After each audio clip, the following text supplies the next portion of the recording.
Yeah, they cut the internet. They do that all the time. I'm just gonna give it a little moment for the family to join us. Oh boy, they cut out of my time, man. Just give it a little moment. Let me put a little music. Crazy, man, crazy. Demons are all over. Demons are all over, brothers and sisters. Oh, give it a little moment. I see why the Most High did allow that to happen. Yeah, yeah, yeah, man. Oh boy. Oops.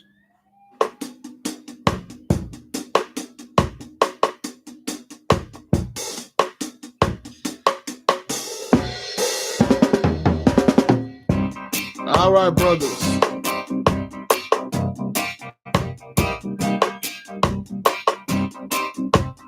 Yeah.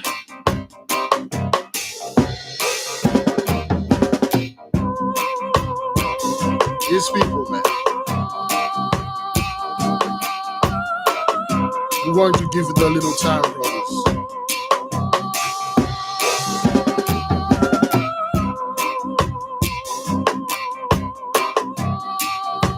Thank you, brother. Thank you. Always, man. Always. Always, man. Always want to try something with us, man. We're doing this thing, man, and then Anyway, brothers and sisters, let's give it like 5 more minutes for the people to come here. In the meantime, let us rumble into something, brothers. I'm gonna let it go. So I'm gonna read some stuff right here, brothers.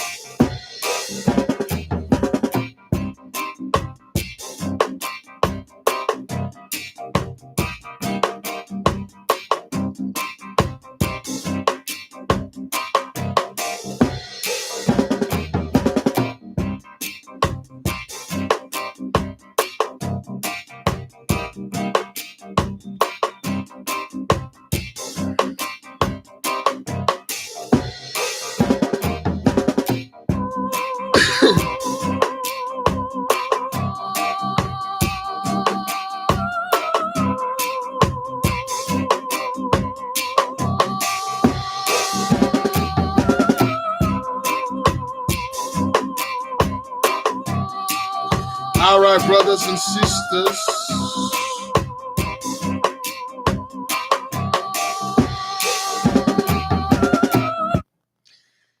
Thank you, brothers. Thank you for joining us. Thank you. Yeah, man, it's all bull, man. All right, let us begin, brothers. Let us go back a little bit. Saul, okay, he went back. He went to Samuel's funeral. Okay, he went to Samuel's funeral. He did a bunch of stuff, and then he came back. He shot himself inside, brothers. He doesn't want to talk to anyone. He got very sad. He got very mad. He got very upset, and brothers, he really Let me see. Give me a second. Let me see the email right quick because people were sending me email telling me that I was buffering. Yeah, they cut the internet. Yeah.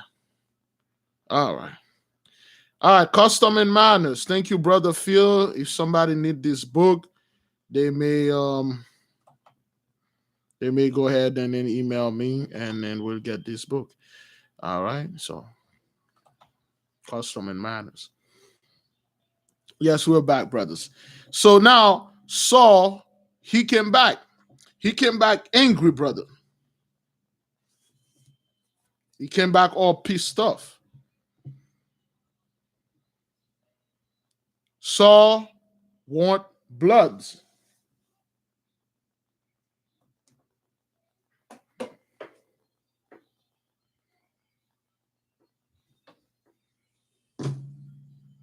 Saul want blood. Remember, David is in the Philistine army for King Achish or Ashish. I'm not quite sure. I'm not quite sure what page it is in the PDF, but I'm still in page 245.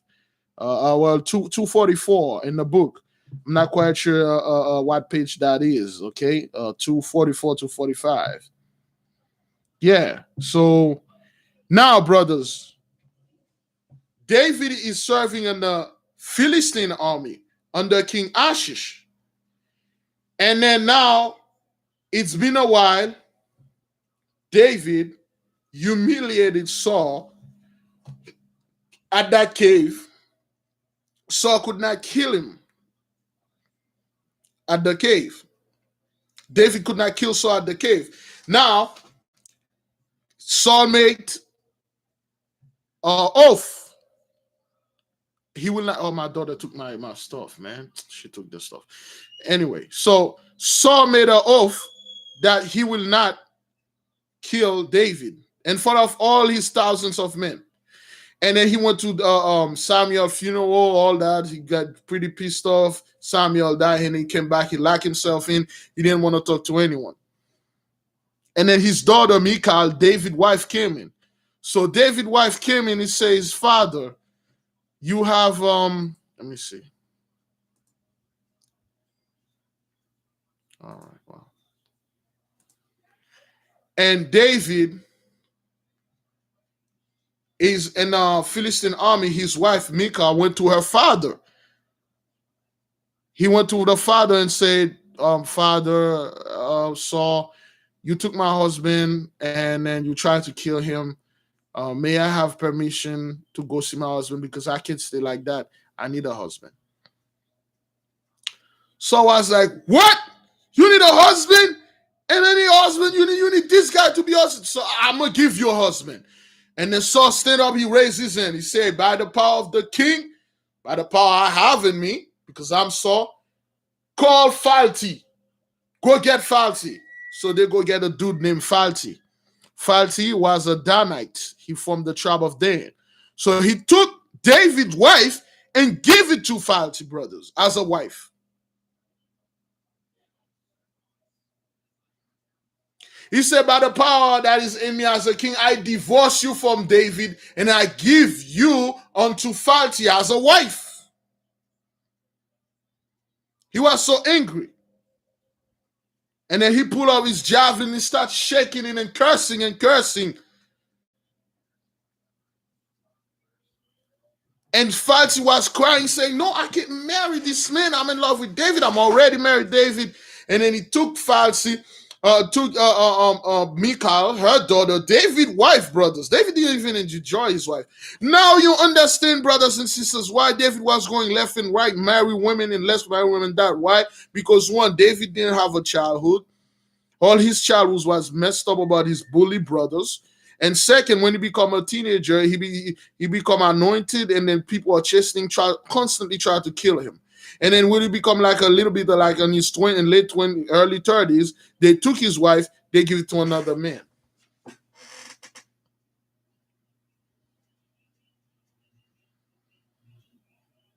Saul took David's wife, his daughter, and give it to Falti, a Danite. But this fellow brother, he was a good man. He took David's wife with a good smile, with a good hand. Now, David don't know anything about that. He took David's wife. He said, yes, king, I will marry her. So he married David's wife. The king, he didn't even wait. In the same day, same time, he said that he married them right there within the hour, brothers. And again, it's the king. He sealed it. That is why, brothers and sisters, when people wanted to come up and then discuss and say, the order of Melchizedek said one wife, the order of Aaron said one multiple wife. Again, brothers, they went into our book. They did a hell of a lot of things. I never want to come up upon the loin of the Most High. Abraham had many wives and concubines. Isaac turned out to have Rebekah only. Jacob had a bunch of wives. Judah had a bunch of wives. And then you mean to tell me all the stuff those our ancestors were doing back then are wrong? For some reason, we're wiser than them now. Because we're under the Gentiles, and they say, oh, you're under this law. You can't do this. You're under this order, and it is written here. That's why I never go ahead and try to explain people things. Because once the Most High says something, brothers and sisters, you cannot tell the Most High, take it back. Who the hell are you? Who are you? Saul had many wives too. Brothers, it is not up to me to tell a guy out there to go get many wives. All I know, brothers, anytime a fellow get a wife or somebody get another wife, it's the Most High. The Most High set the other, man. I don't care about all the of another man. The Most High set the other. That's why I'm telling you, I'm not worried about going to the kingdom of heaven. So I'm worried about pleasing my Father, whatever He tell me to do. Brothers, I am not telling other brothers to go out there get another wife. I am not telling another woman share your husband. I'm just telling you use common sense. Understand this. One of the major blow to the enemy is the man's seed, is our seed. Because we can plant our seed in any land that we find, any fertile soil, we can plant it and it will raise. If you get orange seed, you go anywhere, Africa, Europe, America, anywhere in the Caribbean, you plant this orange seed, it's going to grow orange. It's not going to be mango because the seed comes from orange. So Saul took David's wife, his daughter, he gave it to Falti the day night. And then he took his spears, brother, and say, I'm going to kill that sick son of a gun. And then he round up his army, brother. He just make the oath he's not going to kill David, brothers. He just made it. He rounded up, and then he's like, yo, let's go. Let's go kill David. And then he got somewhere on like he had 4,000 men. He lost 1,000. So he had 3,000 men. So they were encamping, brothers. And then David came in. Okay, David came in. He left the Zilka because the Philistine, David was fighting in the Philistine army. David started kicking ass and taking name for the enemy. He made those people powerful people, brothers and sisters.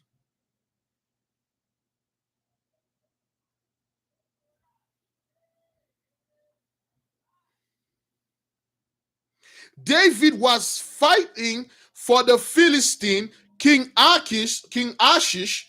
Achish seeing his empire is growing because of David. David never lost a war for the Philistine. Fighting barbarian, fighting people, David is kicking ass. So he rewarded David a city outside of the Philistine area. He gave them a whole city with his 600 men.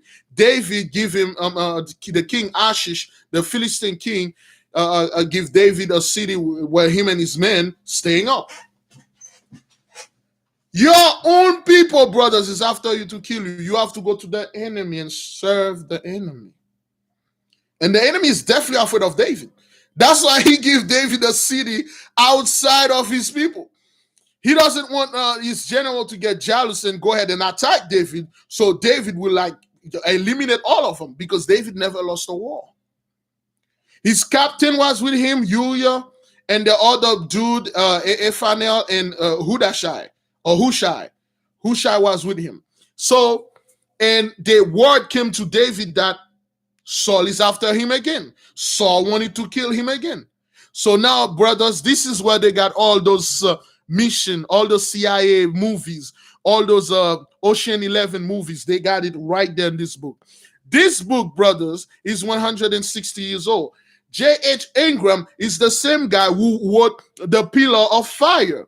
Okay, The Pillar of Fire is the base, is the script for the movie The 10 Commandments by Cecil DeMille. So this is where those guys get those things. This is what David does. David said, Saul will not stop, he will kill me, and I can't kill him. What to do, what to do, what to do. Then Saul round up a small group of men. Him, he got that dude, what's his name again? Ziph. No, not Ziph. What's this guy's name? I will seek you saw pavilions on Joab, his chief captain Joab came in with him. We will go down. I will go with him. Abishai go with him. And then there were like three of them: Abishai, David, and Joab. They all put black clothes, black hoodies, and black stuff. They were dressing like ninjas, brothers. And then they wait until Saul, until Saul was in the camp. They were camping. They were going after David, but it's night. They are camping. Okay, I will go down with thee, answered Abishai, under the cover of the night, though aid by a new moon. David, who by daylight carefully marked with his eye the direction and path approaching the outposts of the king camp. So in the morning, David disguised himself. Everybody disguised. Brothers, this is the whole book, the whole chapter, the whole letter is about like spying, man. They get the spying movie from our people, from our book. David dressed like something else in 3 men in the morning. They went and they looked where the camp of Saul camping. He walked in the midst of them. They didn't know who he was. He carefully marked the places with his eyes and everything.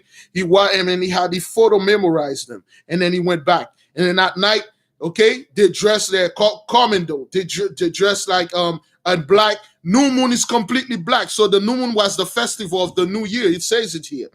Okay, I will go down with thee, answered Abishai, under cover of the night, though aided by a new moon. Okay, so it was a new moon. It was dark, and they dressed in dark. And then they went into the camp of Saul. And then those guys, they are running. You see how the Jedi are running and they can jump high? That's how David was jumping through the mountains. He was jumping hill to hill. 3 guys running, jumping past trees, jumping, running, leaping, jumping, running, leaping over, crouching, go behind people, walking slow behind them, take them down without nobody know anything. So David got to the camp. They get into a bushes. They're watching. They're waiting when everybody fall asleep. And then David go around the stuff, watching slowly. They are walking slowly. Some dude outside. They got 2 guards standing, guarding Saul tent. And then they were sleeping. David, Joab, and Abishai. And Joab stay in the front just in case something happens so he can alert them. And then David and Abishai, they just crawl down like spiders, and they're walking like spiders. They're walking so slow.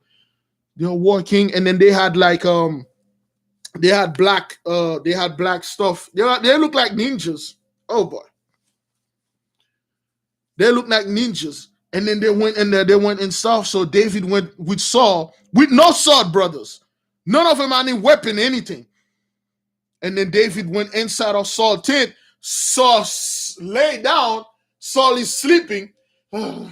Samuel, David, Samuel, kill them. Kill all of them.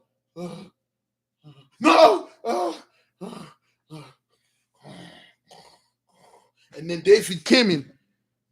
And then and Abishai came in. So they pulled down the mask and they look at Saul sleeping. And Abishai turned to David and said, David, the Lord has this. Lord, he delivered him into your hand. Kill him, David. David said, no, I can kill him, man. I can kill him. He's anointed. David said,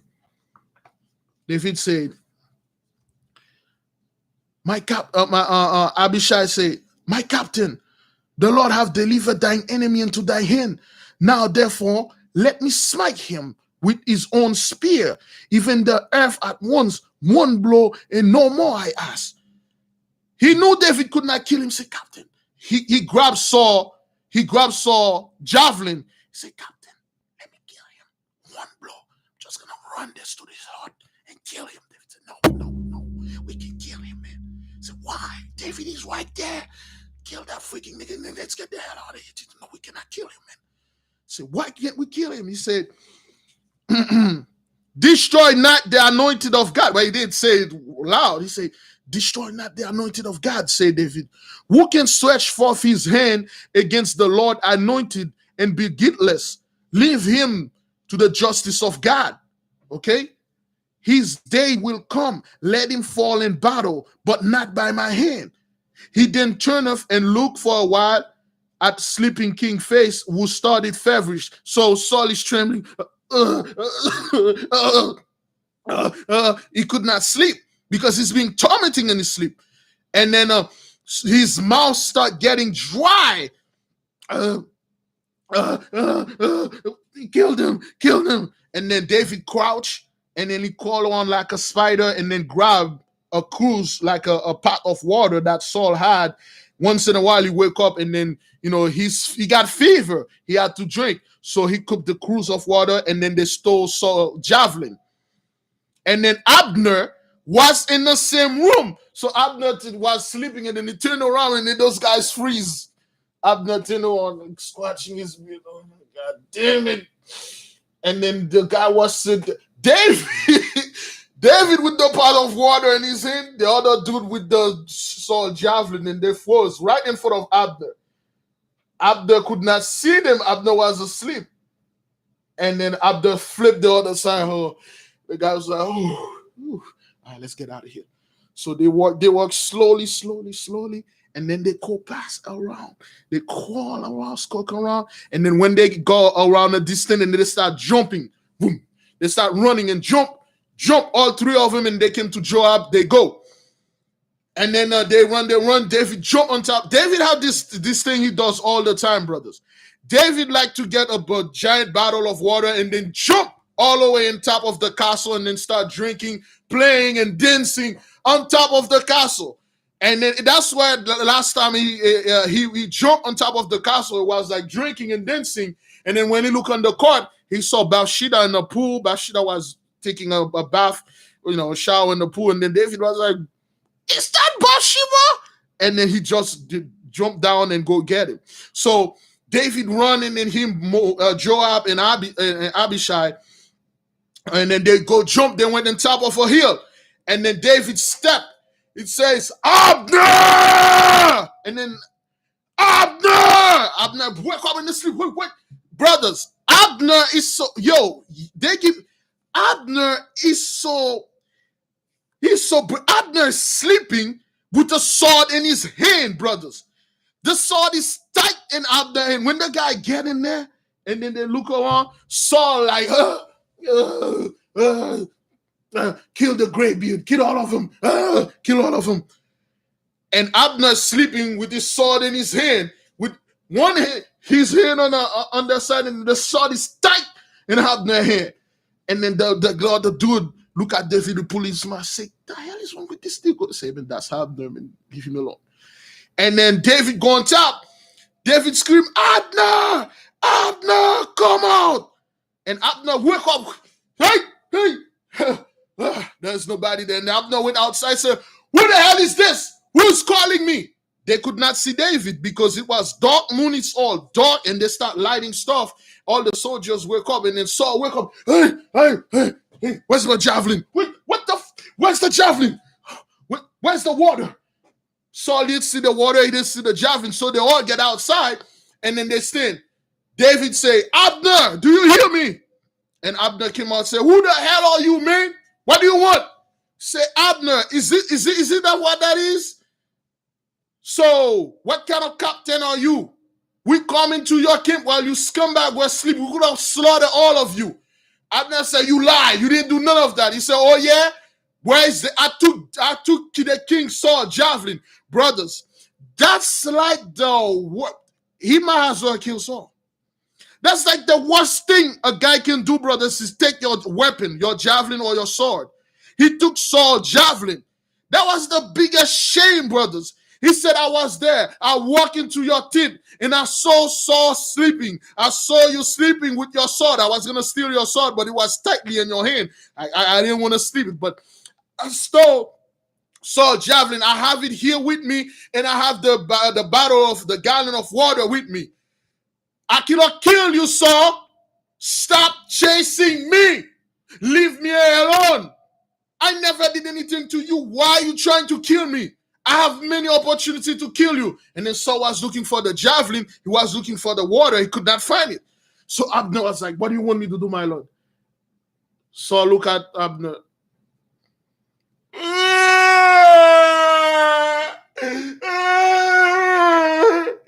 David, my son, is that you? David said, yeah, it's me. Can you come somewhere I can see you? Like, somewhere in a shooting range, somewhere I can get a clear shot at you? No, I can come here. Oh my God. You're surely going to be the same bull, brother. The same bull. And that's a shame, man. That's like the biggest shame. This guy went into your house, brothers. Without you seeing anything, he stole your javelin and your water. He could have poisoned the water, but he didn't. That was the biggest shame. Everybody looking at Saul, they're like, okay, this guy could kill you. That's the second time he did this to you. And they start to deserting Saul. They're like, yo, Saul, what the hell? He could have killed you, man.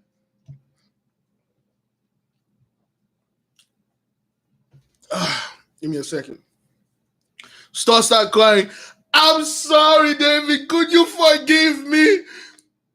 And you come out there and give Daddy a hug. I miss you, David. Can I have my javelin back, please? And also, the water. But, before we bring the water, take a gulp out of it so we know you didn't poison it.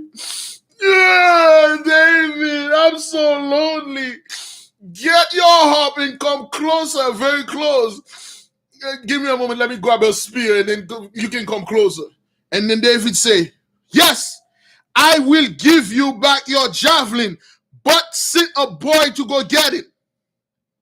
And then they sent a little boy, like, he was in the army. And then the little boy came in, they told the boy, move left, take 10 steps to the left, 1 to the right, turn around, walk backward. And then they confused the boy, and then they went to him, and then the boy walked with his head down, and then he took the water, the pot of water, the cruse, and he took the javelin. And then he brought the javelin to Saul, and Saul ripped it out of his hand. Like, did you see him? Yeah, where is it? Where is it? I don't know. I didn't see him. Damn it. Son of a gun. And then he looked at Abner, and Abner said, yo, man, David could have killed you, but he didn't, brothers. He didn't. He returned it to Saul, which was more for shame because that's the truth. Some of the men, brothers, they're like, no, there's no way. Some of the men were awake. Did you know some of the men were awake around the fire? They are joking. David stood right there next to them. He just watched them, and then he passed by. He left them. Some of the men were awake. He just passing, skulking around, and then jumped. He just jumped on top of the tent and then lean, and when he fell, you don't hear anything. And then he gave it, and then Saul like ripped the stuff in his hand. He grabbed the crush of water. He was thirsty. All right. I know what I'm gonna do. I know I'm gonna kill that son of a gun. I'm gonna kill him. Abner telling him like, yo, why do you cannot kill David? Why he's gonna become king? I have to kill him so he would not become king. I know God anointed him, but Samuel, he said, you know what? So, give me a second. Okay.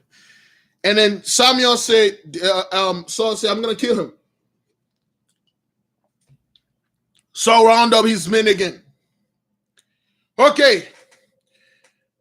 Whatever David did the other day, that's nothing. He's just a show off. That's how allowing him. I saw him.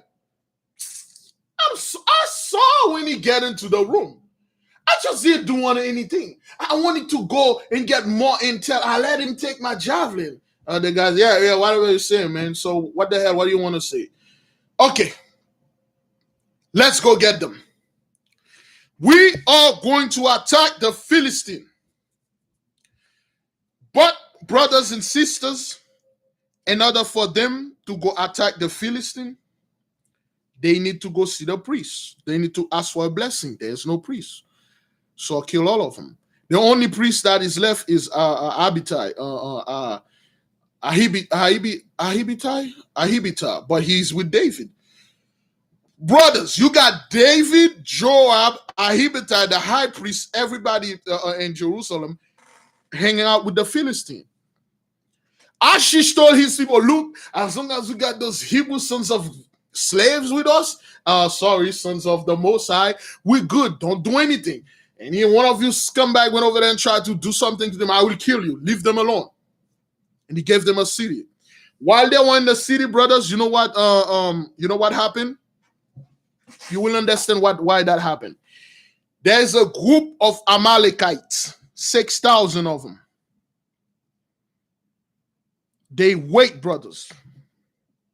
They always in the background. They're Amalekites. They're a group of Edomites.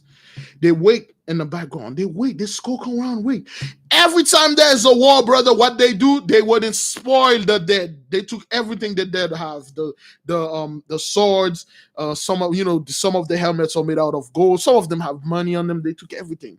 So now what happened is David could not go back in the city of Ashes because they were playing in Ash's head. They said, Ashes, man, this dude's gonna take care of you, man.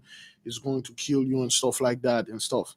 So Ashes said, well, if David want to kill me, there's no way I can stand in front of this guy. Now, brothers, David men left. They went and do something somewhere. Now the Amalekites went in the city of Ziklag, the city where they give David and his men to stay. They spoil the city. They kill all the men. They take all the women. They took David. They took all the. They took all the men. They took all the children, and then they took all the spoil, the beasts, the money, and everything, and then they left. Now David went to try to confront Saul, and then when he got there, he found out that Saul took his wife and gave it to Falti. David had no wife. And David cried. David said, what the hell this dude need with me, man? I haven't done him nothing. Now he took my wife, he gave it to another man. And then while David was over there, they come back to David. Okay, they told David, the Amalekites went and spoiled Zilkah, the city. And they took everybody. Everybody's in captive. They just took them. And then David went and see Ahibata, which was Ahimelech's son. He was the only high priest to survive. So he did a little a little magic and stuff like that, and then he talked to the Most High, and then he said, should we go on to war with them? And then that's what the story called. Now, Saul, brothers. Let me see. Saul. No, David went, and then he was over there. He asked the priest, what we can do. Ziklag, the city is Ziklag, the name of the city. Thank you, Shirley, Ziklag. So now while they're in the city Ziklag, when David come back in the city of Ziklag, there's nothing to eat. He come back with all of his men. All the food was spoiled. Not spoiled, but they steal everything. There ain't no food. So David and the crew got hungry. Everybody's complaining they didn't have no food and stuff like that. They ain't got no food. So now David said he was in the vicinity of Nabal. Nabal is the Abigail's wife, Abigail's husband. So David was in the vicinity of Nabal. And then Uriah came and said, David, remember Nabal? We guarded the sheep against those Amalekite, all is spoiled. What if we go over there with asking for some food? What if we go over there because we're hungry? We'll give him something. He will give us some food, and then we can go ahead and see if we can go catch the guys, the Amalekites that stole all our stuff and retrieve everything. So David went he took some of his men. He took like a couple messengers. Said, go to Nabal. Tell Nabal, David sent you. We come in peace. We don't need anything to do. We just come in peace, and then we just want some food, whatever he can spare, whatever the Lord tell him to give unto us, we'll be glad to take it, because the Amalekite that we were protecting him from, they robbed us. So if we could send some food for me and my man, that would be great, man. And then the guy said, okay, they left. So they went to Nabal's house. Nabal was having a party and stuff like that. And they say, Nabal, peace be with you, wealth and all that, peace be with you. David sent us. He said, you remember us? We guard your sheep against the Amalekite. Nabal said, get the hell out of here, man. Except he didn't say hell. Say, get the out of my way, you and your David, man. I don't know you Negroes, man. I don't know y'all Negroes, dog. Get out of here before I kill all of you and your David. I don't give a crap for who you are. And Nabal, brothers, was treating Abigail like a slave. He beat Abigail all the time. He whipped Abigail all the time. He treated her like a slave instead of like a wife. He was mistreating Abigail. So Abigail wasn't there when the guys came in, okay? So, and the guys, they went back to David. They say, David, man, we went over there peacefully. We talked to the guy, so, we talked to him, and this is what he said. He said, excuse me, David. He said, get the out of here. He doesn't want to see us. He owes us nothing. He didn't tell us to protect his stuff, and then he spit on our face and he threatened to murder us. He said, if you ever come back here again, we'll kill us. He will kill you. David was like, what? After all we did to him? And then David took his sword. He said, all men upon the sword, we're gonna go over there. We're going to ravage him. And then Abigail came back from the market. She came back. They told Abigail, one of the servants said, Abigail, David man came here. Your husband didn't receive them well. He threatened to kill them. He said bad things about David. Now there is word that David is coming here with over 400 men. And then Abigail said, he said, quick, take those cows, those sheep, kill them, dress them, cook. And Abigail started cooking and stuff like that. She started making food and all that. She went ahead and go meet David. She make a bunch of food and cakes and stuff and cookies and stuff and all those good things. And then she put them on the horses and then camels, and she go meet David ahead. And then David and all his men, they're all hungry. They're in their way and they're going to ravage Nabal and stole everything. So they're going to come, and then they see a little woman coming, and then Abigail came in. When he saw David, she raised her hand, she bowed in the ground, she approached, she kneeled, she bowed to the ground. She said, my Lord, please, listen to me. I am Abigail's, Nabal's wife. Forgive me, oh great David. Nabal don't know who you are. And then when David looked at it, he's like, is that you, Abigail? He said, yes, it's me. He said, you remember me from the war? I give you water. And David said, yeah, I remember you. David get off the horses and walked to her. And then she said, please, accept those food. We're so sorry. If I was there, I would have give you the food and stuff like that. So, and Abigail give David food. She feed the whole army of David, man. The guys eat, and they were married. And then when the guys eat, they call upon the Lord, and the Lord tell them, okay, the Amalekite that spoiled the city of Ziklag, if you go after them, you will catch them. So David take Abigail, and then he took his men, and then the high priest give them blessings. So they go after the Amalekite in the desert. They go after them. So Abigail stood up. She take the Lord for everything that is done, and then she went back to her husband. And then she went to her husband. She told her husband, Nabal, do you realize what happened here? Nabal came in. Nabal said, honey, baby, I heard like David is coming to me with 400 men. He said, yes. I went ahead. I gave them the food that you refused to give to him. And they eat. And they're not gonna come here and kill you. They said he was gonna come over there and kill you. So Nabal was, and then he fell, and he got paralyzed. He got stiff, and Nabal died. So Nabal, Abigail, husband, Abigail become widow. So David pursuing the Amalekite. Now, in the meantime, Saul is gathering his army and stuff like that. He getting strength up. Like, yeah. We're gonna kicking ass and taking name. We're going to fight the Philistine. So David reached the Amalekites. David reached one dude. He reached an Egyptian guy. He find him in the desert. Yeah, he died. This dude, he died of a heart attack. He was so shocked. He was like, 400 men come here to kill me?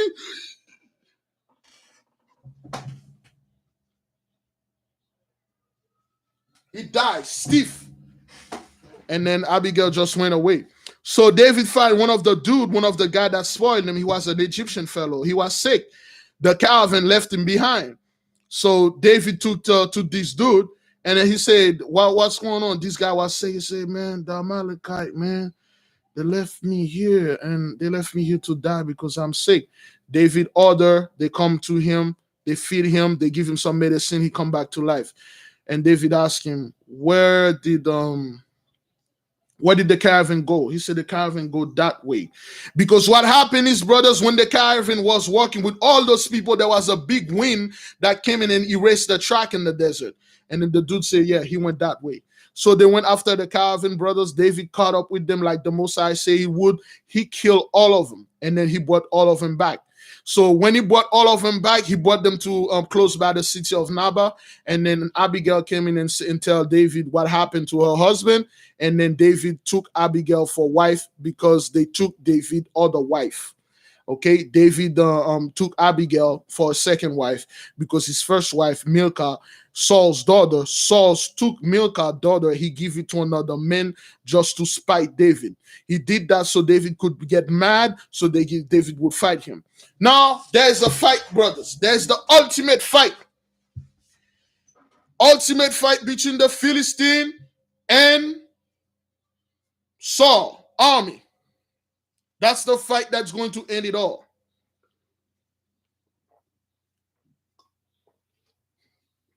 But, brothers, sisters,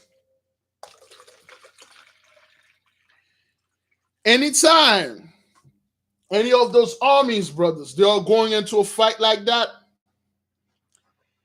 they have to consult the oracle. There you go. At the court of Achish, at the court of Achish, David remained nearly a year and a half, serving him as a captain in his wars, and increased his own fame as a warrior. So David is fighting for the Philistine for more than a year. Achish just stay at home and send David places, go fight him, bring him the sword. Achish said, man, wow, in just 1 year, they accomplished way more than they is all his ancestors combined.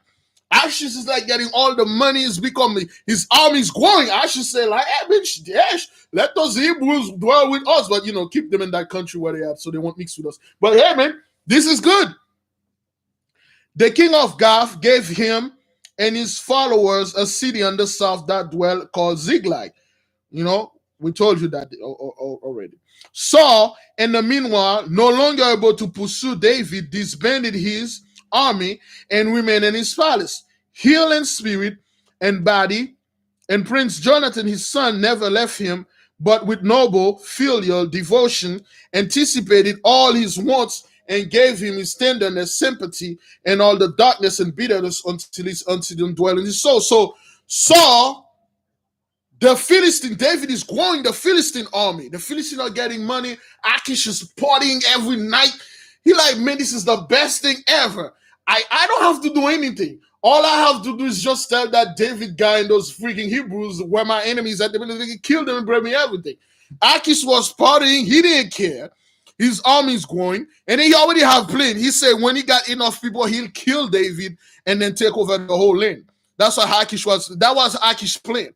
So Achish like, yo, Densi, yeah, what's up? Yeah, Achish was Densi, my kingdom is big, bitches, man, yeah. So Saul, he could not pursue David. He disbanding his army. He went home all messed up. He didn't want to talk to people. He didn't want to do anything except for Jonathan. Since the death of Samuel and the flight of David, the Hebrew king has ceased to take an interest of anything. So Saul really, ever since Samuel died, David is hanging out with the Philistine. He really don't have anything to push it anymore. Just stay at home, go beer drinking, and then just staying here all depressed. He had nothing to do. In the meantime, the Philistines having the best time of their life. Brothers, understand this. When the Most High sent us to serve another nation, those nations flourish, brothers. They thrive. That's why Egypt did thrive. That's why America did thrive. That's why the entire world thrived, except for us. Because the moment they get their hands on us, they got the blessing. They enjoy it, brothers. They enjoy the blessing. Akish break dancing all over. Like, yo, we are about to save, we're about to control the world and all that. Because, yeah, we got this dude on our side. Once we go our number, and then we kill him. That was in secret. Saul didn't want to do anything, man. David is not here, so he could kill David. And he sold his daughter to that guy. Samuel is dead. The Philistines are going. Saul is getting depressed. He's growing a beard. He already had a beard. He never want to leave the throne. He just sit on the throne day and night, drinking, and then don't want to do anything. Few of his people saw him and gave him audience. No one save through his son, who strove with beautiful charity to conceal his father's failing. So Saul wasn't even on the throne. He left everything to David, to Jonathan. Jonathan was the one who keep the crumbling kingdom together. Jonathan was the one who said, okay, he come up, he meet with people, say, my father is asleep right now. He's a little bit sick and stuff. Jonathan was the one who get things together. Saul didn't give up anymore. Saul didn't care. Saul did not care anymore. He's like, whatever, man, and stuff. Samuel is dead. There's nothing in here. Look what they say, brothers. You will understand this. This is what it says, and you understand. There was no high priest, no prophet in the land for the miserable monarch to resort to. Abiathar, the lawful pontiff, was with David and Philistia, brothers. There is no prophets, there is no priest, no high priest. They were in the land in Philistia. So the Abiathar, the last high priest that was left, was taking stuff from the Most High and blessed the Philistine in battle, brothers. He wasn't with Saul, he was with the king Achish. Achish like, yo, y'all niggas do whatever you want to do. You don't have to tell me anything. When you're done finishing talking to your God, then I'll tell he's the address of our enemy. Go over there, spoil them, kill everybody, bring the children and the women in the spoil. Abiathar performed stuff, and then he called the Most High, said the Most High, David want to go to this war for the Philistines. Should we go? Yes, he will go. He will have victory. David will go, beat them and have victory. I'm telling you, Achish was like all over. Achish like, I hate those Hebrew, but I love them even more for my hatred because they're bringing me wealth and money and all that. Saul, in the meantime, Saul is going down. In the land of Saul, brothers, there is no high priest, no prophet in the land for the miserable monarch to resort to. Abiathar, the lawful pontiff, was with David and Philistia. Without God, listen, this is very important, brothers. This is very, very, very important. That's the most important things, in this chapter. Without God, without prophet, without priest, it might be said, without a king, because Saul didn't care, the land of Israel was in desolate estate. That's what it means when they say our land will be desolate. That means there will be no high priest, there will be no king, there will be no priest, there will be nothing. We are desolate. That doesn't mean the land is not, it's a desolate land. Nobody live there. Oh, hey, it's a desert and stuff. No, it's desolate because there is no priest. All our men, either they're in jail or they're at work right now. Only a few men stand up. We don't have any high priest. We don't have any king. We don't have anything. We are desolate. It says here, without God, without prophet, without priest, and it might say without king, the land of Israel was in a desolate estate. That's what it means when they say they're going to be on a land that is not theirs. When you are desolate, brothers, when everything is taken away from you, on somebody coming with their king, they're coming with their priest, they're coming with their prophet, they own the land now. It's become their land. Because the land now has a God. They got Jesus Christ. They got a king. They got their presidents. They got the priests. They got the priesthood of Mahan, all the Protestant Catholics and Christians and all that. And then they got everything, so they own the land. The land is not desolate to them, but to you, it is. Everybody got that? Everybody got what I'm saying?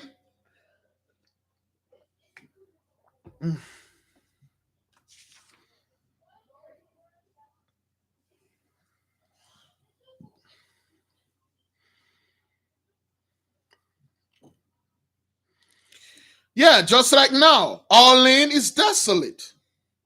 We don't have high priests. We don't have where are the Levite priests? Where are the high priests? Where are our king? Where's our God? Well, the God is here, but where are all people? The land is desolate.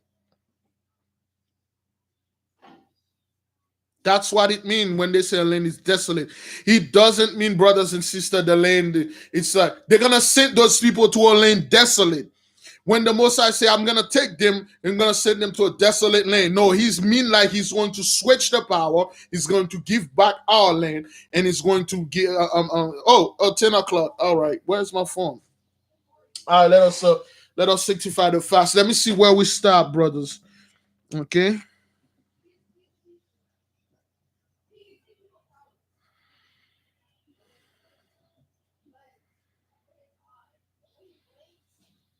All right. Give me a second.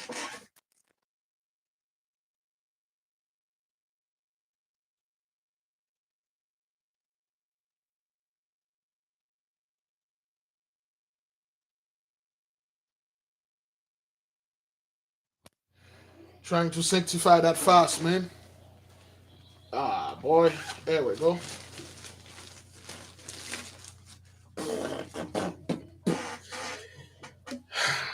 By the power the Most High vested in us, we are calling upon Abigail to sanctify and certify this fast. Father, may you look upon this fast and has respect unto it. May you deliver the nation with that great deliverance. Today is day 26 down. The sun is down all around. Thank you for having respect unto this. We will fulfill our vow and we will wait until your great deliverance. May the King reign forever. There we go.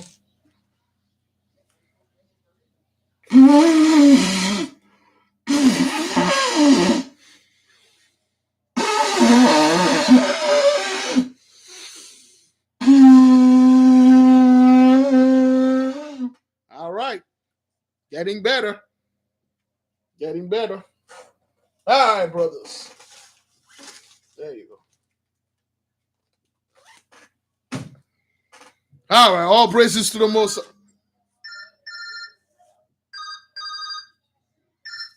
We got one brother call. This is our break time.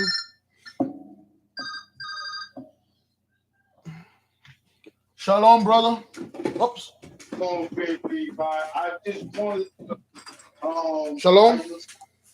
I have a prayer request.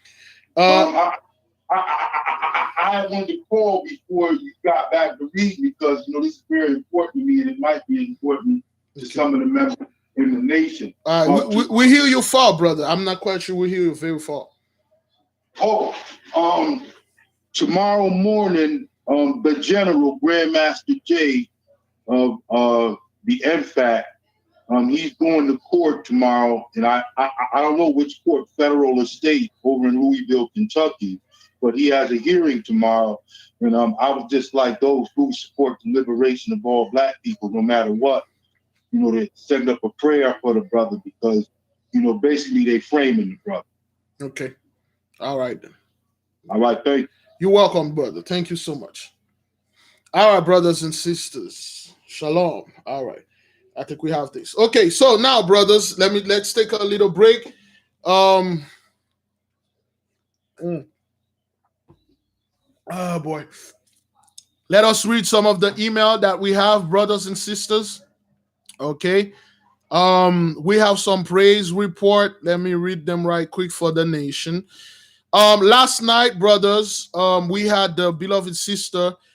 His son tried to commit suicide. He drank a bunch of fentanyl, and he had a gun to commit suicide, and his blood sugar, something like that, go really low. And while we were on the live, we prayed for it. So she sent back updates. She said, "Thank you for the prayers. He's moving in the right direction. There is concern about a possible blood clot in his left arm and his blood pressure. The doctor said that he is blessed to be alive because he has had four other people in this situation this week who didn't make it. Okay, so that's a miracle there. Four other people that was in the same situation, they didn't make it. He will remain in ICU tonight. Once he's medically clear, he will get a psychiatric evaluation. All praises to the Creator, and thanks to Raphael and the nation for praying. All praises to the Most High, brothers and sisters. All praises, yes. Okay, that is why we have to pray for our people. Okay, all right. So now, oh boy, let me see. Let me get rid of this thing. All right. Okay, where is that? All right. So the other one, I had the other one from the beloved sister Arlene. I can find it here. But let me get from the sister Maria Baptiste. Shalom, Big Levi. Oh, give me a second.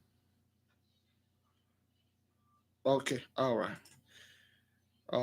I believe the beloved sister Arlene, she finds some money. She went to do some laundry. She put $10 in the machine, so the machine would give her 2.5. The machine ended up giving her like $4 or $5 to give her more money than the machine was supposed to. So we have another sister, Maria Batif. Shalom, Big Levi.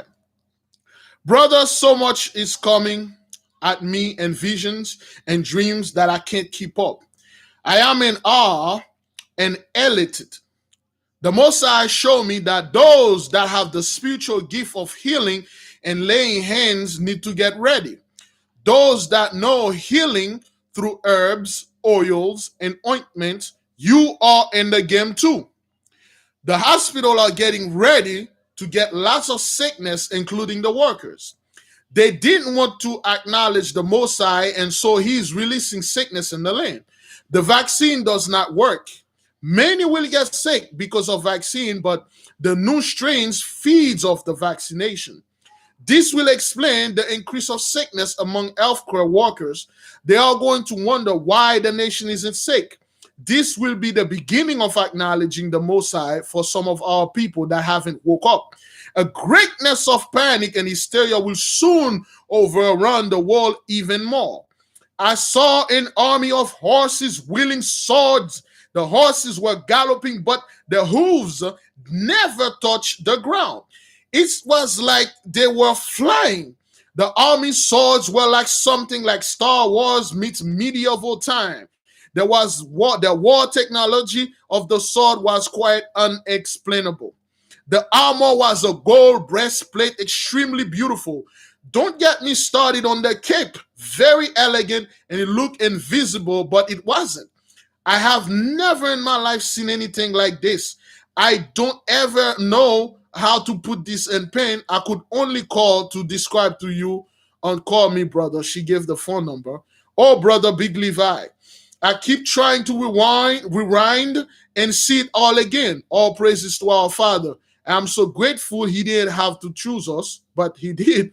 I pray that we keep pleasing our Father, the Great One, and I'm so glad that the fast brothers. Thank you for the for being used by Him. Thank you for your channel every day. Thank you for the most. Thank you the Most High for the channel that He placed on your heart, family. I love you all. Hold the line. Even greater things on the ways, brother Big Levi. Keep on keeping on. Peace and blessing. Shalom. Maria. Brothers, this is the fifth time.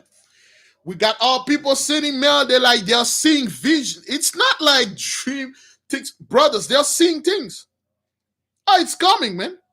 It's coming. It's coming, brothers. Brothers. All right. All right. All right, brothers and sisters. We got our 10 minutes break, brothers. We got our 10-minute break. Should we keep moving, brothers and sisters? Anybody tired? Should we keep moving, or should we keep trucking, or stop? Whatever. Let the nation know. Let the nation talk, brothers and sisters. Let me know in the comment board.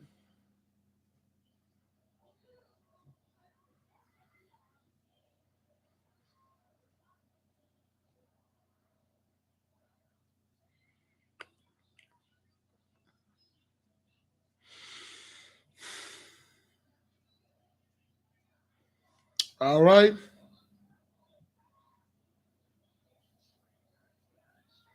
All right.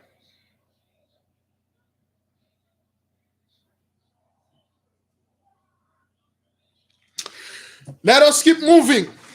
Now, with that being said, give me a second. Let me grab a pillow to put. Oh, my body's hurting.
All right, brothers. All right. All right. All right.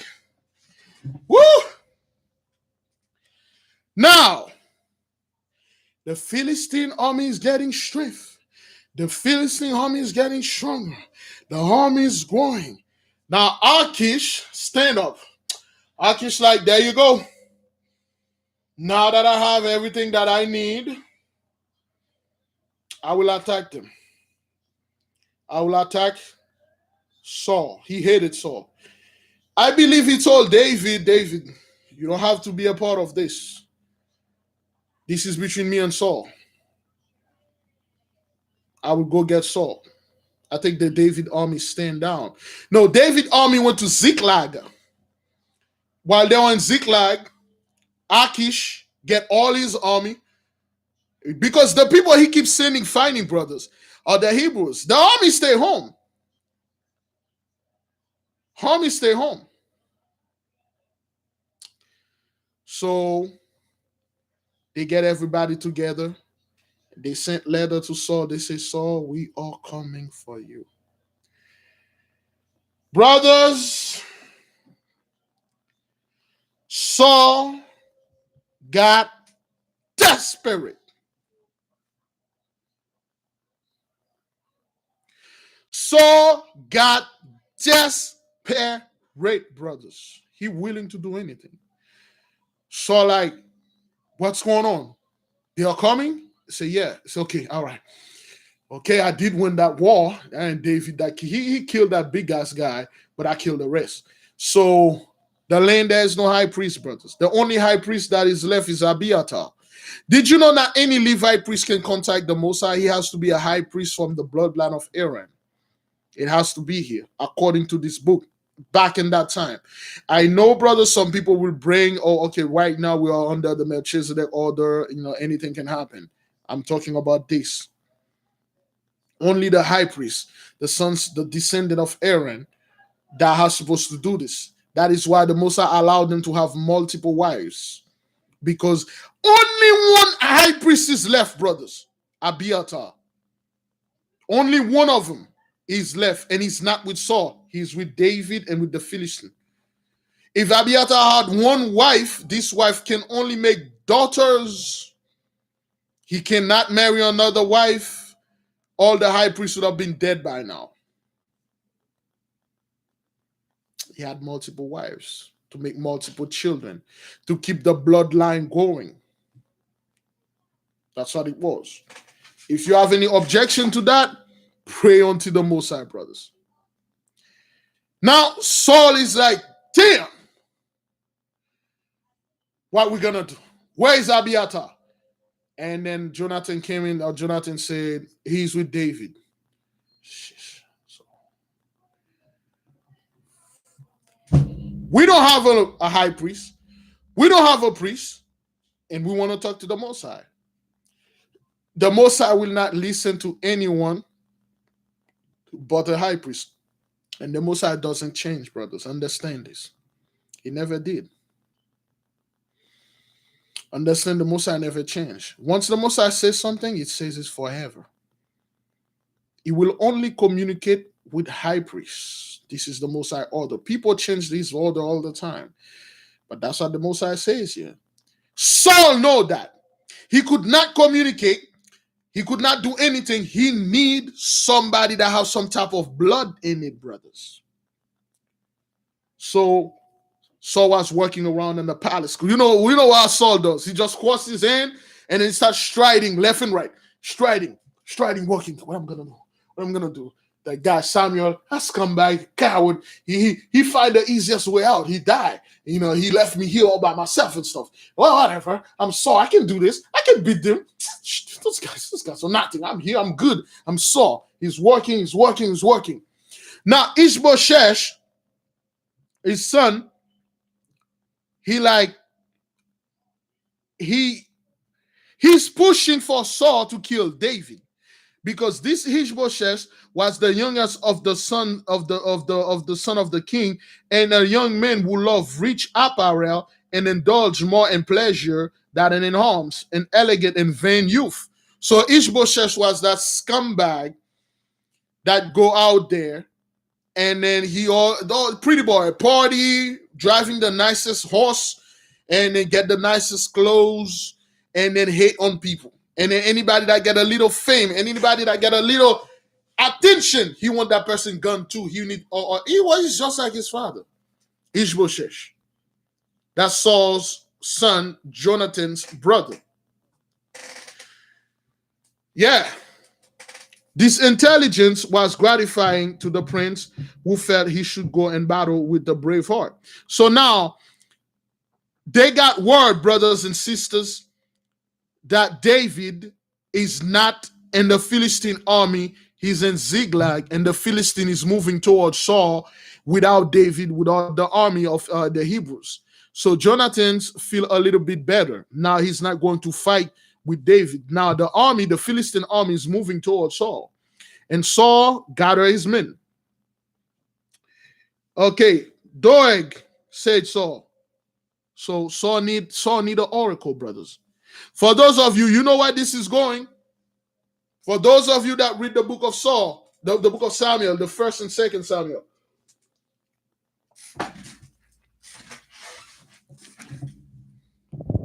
Saul leaning on the shoulders of Doeg.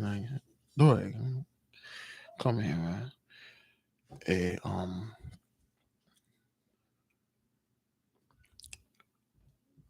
you don't know anybody, anybody that can, do a little oracle and stuff.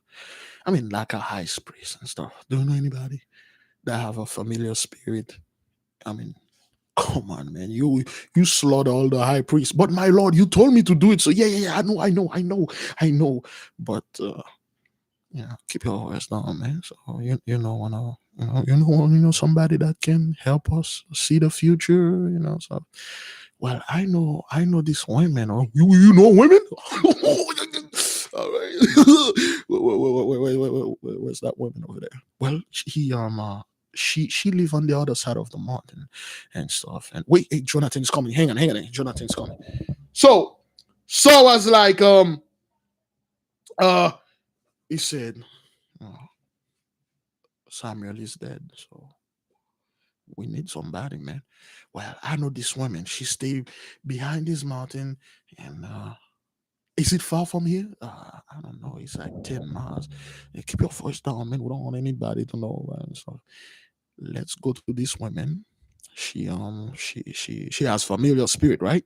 Yeah, she has. Okay, all right. Well, let's gather the army, and then we're gonna see her, and then we're going to see what she said, and then we're going to go to war. But like, yo, my dog, let's keep this between you and me, right? Hi, man. I'm Doeg, man. I'm Doeg, my Negro. You with me, man. Let's do this. But we can't go with the whole army to this woman, because remember what you did? You have all those people that have familiar spirit. You kill them or you expel them. So, yeah. So you cannot go as a king. So Saul, brothers, cannot go as a king to go see these women. Now Saul dressed like a regular soldier. He took off all his priestly, his stuff, his kingly garment. He put like a regular soldier. But Saul was massive. Saul was big. Saul was tall. He barely find clothes that you fit him. If Saul pop up somewhere, you see, wait a minute, this dude is some big ass dude that found another little dude and beat the crap out of him and stole his uniform. You don't belong in the army. Saul, he took a regular. Brothers, listen. When they say somebody have another familiar spirit, those people have no power, man. Like I told you all the time, those so-called elite, they have no power. She was one of those women have a particular familiar spirit. Now, three of them, brothers, Saul, Doeg, and the armor bearer of Abner. Abner, armor bearer. So three of them. Remember, brothers, remember when David, they were going to that ninja mission? Saul was about to go on the ninja mission too. Oh, Saul dressed like, Saul this guy himself, because Saul cannot go see this woman that has familiar spirit, because she lived very far and it's dark. Saul brought his army. He waited until it's dark, and then at night, him running around and then tripping on things, he couldn't see anything. Doeg came in and Abner hammer bearer came in. So three of them, they're about to do the same thing too. So they're like, yeah, we're gonna be super careful. We're going to be so slick, silent. This is going to be the best operation. It's going to be tremendous. We're going to be very, very careful. They're like, okay, all right, let's do this. So they are working. Brothers, those guys were so stupid. They start working. They're walking around. They're walking in circle. They spent hours working, and then they're like, wait a minute, we passed this tree before. What the hell is going on here? Doeg said, man, I don't know, man. It's very dark. I know it's behind this mountain, but we cannot pass this mountain unless we go up top of this mountain. So now they got Saul the king, brothers, going in the mountain, climbing the mountain, brothers. Saul get tired. Saul spent there all night, towering and walking 10 miles, brothers. They keep getting lost. They keep getting into a bunch of shenanigans. And then they get into the whole plane. They get tired. Oh. And then Doeg saw that the little house that have a little light. Doeg was like, that is it. We made it fall. Like, oh. Man, my back is killing me, man. God dang it. We can't see anything. Oh. All right, let's go. So they are working. They're working. And then they got to the little house. It was a very small house, brothers. Let's read this. And then Saul coming. Let me read this so people could understand what's going on here. All right. It must have been, therefore, with the most abject sense of debasement, how he stood in the door of this mean habitation, whither he had come degrading this guy to consult the sorceress of Endor. So she was known as the sorceress of Endor. Please type that in the comment. Saul went to see, because in the Bible, they didn't tell you anything like that. They said she just went to see women. Now, brothers, they're going to give you detail who that woman was, how did she look, who are her people, and what happened, brothers. Get ready. Get ready. The sorceress of Endor, who had hid herself in this obscure place of his kingdom from his sanguinary addicted against her profession, because she hid in this particular area because Saul made a decree. He saw himself. He made a decree. Thank you, Hivona Frazier. Saul made a decree, brothers and sisters. He said, any one of you scumbag that have familiar spirits, any one of you that are a wizard that consult with other stuff that do not consult with the Most High, kill all of them or expel them. So Saul himself went around and killed a bunch of those people and it expelled them. So the sorceress of Endor, she went and hid in a little place. She doesn't bother anybody, okay? Now Saul degraded himself, brothers. He took off his priestly, his kingly garment, put the regular clothes.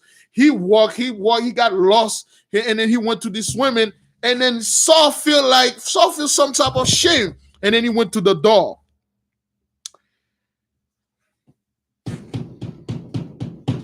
Open, women! Women, open! And then the little lady came into the door. He looked. Woman, open! Thou dost thou not hear me? I bring in my hand for thee a purse of gold, called Doeg. Yeah, brothers, the whole Endor thing, the farthest moon of Endor in Star Wars, that's where they got the stories. Thank you, brother Fear. Endor, the farthest moon, all those Star Wars story, brothers. When you start reading our books, you're like, wait, this is swagger jacking, man. They're swagger jacking us. And then Doeg was like, so we brought you a purse of gold. Let us in. So the women like, I fear me also sword and dying order. So Doeg said, I got a purse loaded with gold if you let us in. So the little lady said, yeah, but I see there's a sword in your other hand. And because of what I do, I don't want you guys come over there and kill me because of the decree of the king Saul made and stuff like that. Nay, we be 3 soldiers of the camp of Saul, who come hither to learn of thee how the battle we are soon to fight will go. So Saul said, no, we are 3 soldiers of the great Saul, King Saul, and we come here, so we want to know how the battle is going to be. So are the Philistines going to win? Are we going to win? Should we fight and stuff like that? And then the little lady look at them and it says, enter. The moment Saul entered the house, she looked at Saul, she's like, whoop, this guy is not. He already recognized Saul as the main captain. Doeg was the acting is like the main in charge. She doesn't know if it's Saul though. Okay? She saw him, she like the way Saul was so tall, Doeg's head was like right there to Saul. Saul had to bend over and get inside of the place, and the Saul stand with that little bitty, his belly is out with his freaking tight soldier uniform on him. And then the lady like, okay, this is so obvious. What the hell? This guy is not fooling anyone. So they get in there. The door being carefully opened, after she has looked from within, fixated at the 3 men, Doeg went in, followed by the king, while the other stood at watch without. So Doeg and Saul went inside. So the other dude, Abner, armor bearer, he stand outside watching. Okay. The rude apartment revealed by the rays of the lantern was scarcely a feet above for anyone. So it was a very small place. In one corner reposed a white calf, and on a shelf above it sat a raven gray with age.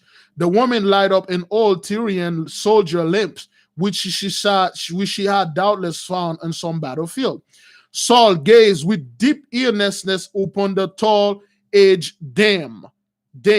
You see, they made very specific. They say she was a tall lady. She was aged. She wasn't an old sorceress. Coming in. I'm in a cauldron. I got some cat in here. That's a broom. I can fly on it. No, she was a tall, aged dame. That means she was a mature woman. because she was a mature woman, and they're gonna give you the age of this woman. She was a tall, aged dame, whose silver hair, bound by a fillet smoothly above her lofty forehead, with a grave and modest costume, gave her an air of dignity he was not prepared for. So Saul wasn't preparing for that. Saul was waiting for some like old sorcerer. So he saw well built, tall, middle-aged women. She got some gray hair, and then Saul like, okay, that's better. If any chance, I'll make her my wife. Okay, my daughter took my whistle, so I can do that sound effect, But anyway, so and modest, prepare for her dark face, once superbly beautiful. She was beautiful. She was a beautiful black woman. Her dark face, superbly beautiful, was still distinguished by large, splendid eyes, a noble and regular profile, and a firm mouth. Okay, and a firm mouth with finely shaped lips. So she was a beautiful, middle-aged black woman, and she stand there. Okay. Again, brothers, you understand why those things is happening. You will understand at the end of the story. Like, you see, this is why those people are doing this. This is why those people are doing this.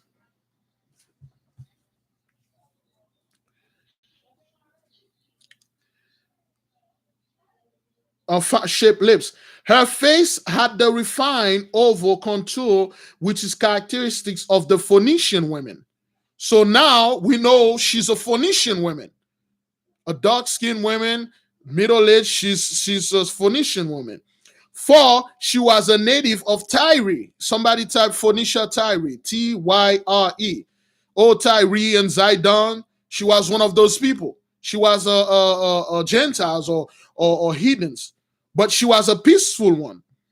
Okay. The reason why most I don't want you to consult those people, so you won't worship their gods, their idols. That's all. Tyre. All right. Thank you. She was a native of Tyre. Now we know more about that woman, as her speech and aspect proved to the king. So the king, Saul is looking at her like, okay, that's a possibility. There's a strong possibility of another wife here, but hopefully that oven is working, can bake me some bread in there. Saul is looking with interest. So native of Tyre has a speech. When she start talking, Saul knows she from Tyre. And age, she was not no more than 50. So she was in her late 40s. No more than 50. She was at least 50 years old or less. So she was like a middle-aged black woman, a beautiful woman. She was the when they say you're gonna see a witch, brothers, you expect some like very vile old little lady with the long white hair, with her nose is so long it touched the ground. Nope. Saucy, a beautiful woman. She was about like in her 40s, no more than 50. With sort of queenly hair. Her hair was like a queen hair. She has beautiful hair, beautiful tresses. She kept herself well for a witch. This should have told Saul, like, wait a minute, something is not right here. This should have been a red alert, something is not right, something is wrong, alert. It would have been an alert, but Saul, he's clueless. He's clueless. Brothers, if they told you a witch is like some type of a women that like look this, when you come up, you see something different. Something, you're like, okay, wait a minute, what's going on here? What is this? That should have been an alert. But Saul was like more interested in I don't know, man. Dohe, can you go outside so I can have like a fleshly verbal talk with her? My daughter take my whistle, man. Where's that kid that took my whistle? She took my whistle. Anyway, with sort of queenly air, she had beautiful hair, brothers. Okay, native to her, notwithstanding all her poverty, even though she was poor, brothers and sisters, she kept herself very well. Okay, she was a poor woman. Again, Brothers, witches are known to be poor women and keeper women also. So they were known as poor witches and professional baker at the same time. So, you know what? I need that whistle. Baby! Hey, Jaden! Hey! Who's out there? Yeah. I need that whistle, man. I need it. There's too many good. Mom? My room is soundproof. Hey! Anybody out there? I can hear them. They can hear me. Give me a second. I gotta get that whistle. Ugh.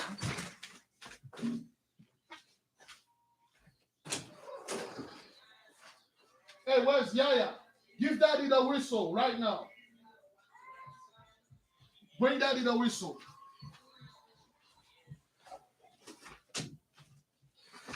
I gotta get that whistle in there. I miss so many opportunity here, man. She's bringing me the whistle. So,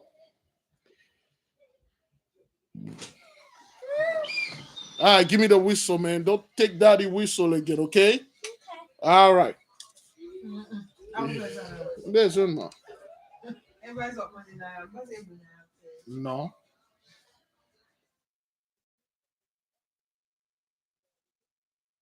All right. Good. All right. Kid, man. All right, brothers.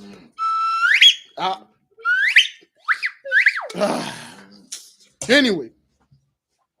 So we got the whistle back. All right. All her poverty. So she was a poor woman, a poor middle-aged, dark-skinned woman, but she kept herself, brothers. She looked good. Okay? She said, looking at Saul and distinguished him at once to be the superior of the two men. So she looked at Saul. She didn't talk to Doeg. She looked good. She looked straight at Saul. She already know Saul was the biggest dude. Okay? He was the tallest dude. But Saul's shirt, he's all belly poked out. The pants that he was wearing is like halfway through. The little helmet barely can fit his head. The sword was like a little knife in his hand. Saul get in there, all big and stuff like that. He quickly know that guy, he's something's going on here. Not only, see, this one is smarter than Saul. The moment those two dudes get in there, he already knows Saul is the superior man. But Saul could not figure out what that woman was. And then she looked at Saul. For what dost thou visit me? And then she said, for what purpose you guys are here? Why do you come and visit me? Brothers, listen to the conversation. If a woman, you go to a witch, brothers, the witch should have asked you, what do you want to know? She asks you for what purpose? That means that she does two things. You guys here for, me reading your hand or, me preheating the oven. All right. What purpose? What purpose? For what dost thou visit me? For a moment, the king of Israel made no reply. So Saul standing there. Saul got confused. So, okay, what the hell she saying? Saul made no reply. Because you should have the brothers. The first thing you go to a witch, the witch like, okay, what do you guys want to know? Money, the lottery number, and stuff. But she's like, it's a spa treatment. What is it? What is it you guys want? And then Saul was like, Saul didn't want to make an end. And Saul looking at her like, what the hell? For a moment, the king of Israel made no reply. He hesitated to strike the last blow to sever the golden chain which bound him to his God, for the act he now contemplated had no equal in impiety. So Saul, he stopped like, and his heart Saul said, good God, I'm about to do the worst of the worst. Saul is about to break the first commandment. Saul is about to turn his face away from the Most High. So like he hesitated, and then look at the women, and then she getting some stuff ready. She making herself ready and stuff. Like, is he going to watch? Which one of you going first? Because I want to know what's going on here and stuff. So he hesitated for a moment. It was a voluntary and deliberate renunciation of the oracles of God for the accursed vaticination of an evil spirit. Alas, how had the august and once glory king fallen, brothers, Saul fall to the lowest of the low, brothers. The moment you go in front of one of those people that said you hit, this is another word saying that you hit rock bottom, brothers. You hit rock bottom. Saul look at himself, so like, how did I get here? Saul hit rock bottom. How had his proud spirit become abased to the dust? How far had he sunk into infidelity and the absence of all moral feelings? How deliberately was he approaching the verge of the precipice over which he was plunged into everlasting night? So this is Saul's last step into hell. This is Abbasis writing to his king. You say, how this is like the worst thing Saul ever done. So looking at what a painful, pitiable spectacle to humanity, to angels, to God is he that he stand there in that low, hot, his sandal soil with his long night walk, his coarse mental torn by thorns, his gray locks wet with the dew, and the hill his wall appearance desolated and careworn, and his heart a keen sense of degradation, the light of shame kindled in his cheek, that even his familiar dog should behold him thus humble and superstitious. He hesitates for another moment before his soul cuts himself and from God, and he answers. Saul was all bad, man. All his clothes is tore up. His shirt, like you can see, his shirt was so small, you can see his belly poked out. Saul gained a bunch of weight. His uniform was so small and tore up. His hair was all wet. His sandals, like his feet past the sandal. The sandal is all cut up. Saul is all messed up. Saul, like, he's in desperation. Saul looking at the women. Even Doeg look at Saul. Doeg like, wow, you are off top. You done, Negro. Saul make his last action, brothers. Saul said, I pray thee, O Tyrian, divine unto me thy familiar spirit. That's it. The oath is broken there. The oath is broken. And bring him up to me, whom I shall name unto thee. Saul said, I pray you, Tyrian, use your familiar spirit to bring me the guy that I'm going to name to you. I am here a lonely widow, oh sir. Again, brothers, take the most out for the Holy Spirit. Listen what she said. She understood. She said, listen, brothers, listen. I am here a lonely widow. Oh, sir, I am poor, and I have but one calf in the world. I subsist by my distaff, and I try to live humbly in peace, as becometh a stranger in the land. Wherefore comest thou to me to get me into trouble with the king thereof?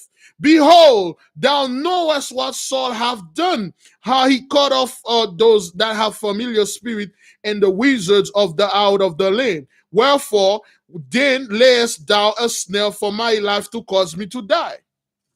So she understand they didn't come to get some of that cookie. She like, you see me, I'm a poor woman. Brothers, we know what poor women mean. She say, Saul, she say, soldier, I'm a poor woman. I don't do these things anymore. My husband died. I live humbly. I live in peace. I don't want to do this thing. I will do the other thing though, because you got a purse of gold. I thought that's what you guys were here to do, but I can't do what you want me to do, because Saul, you know what Saul did, because she has no idea she's talking to Saul. She thinks she's talking to one of those big ass soldiers and stuff. She's like, why? Where do you come from with this? You come to me and then you try to put a snare in my life. You try to mess up everything. Do you know Saul will track you down and do this? She was really disappointed, because she would have just spent like another 2 or 5 minutes. Did she get rich with the bag of gold? 5 minutes. 2 from Saul, 2 from Doeg.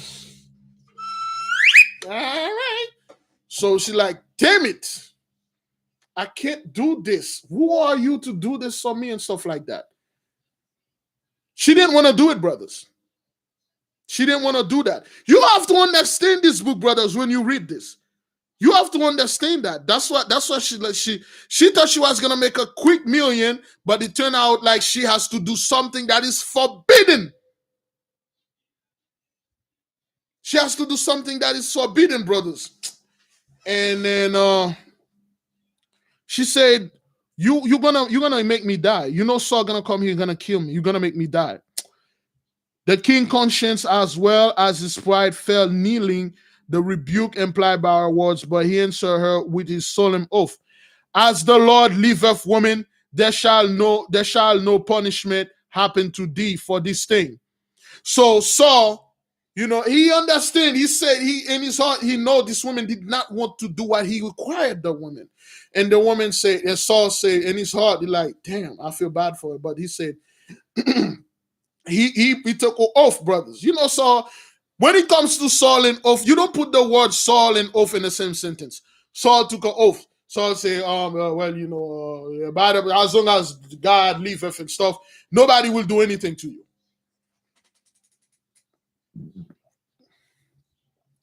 Reassure the women, said, fixing her mysterious eyes upon him.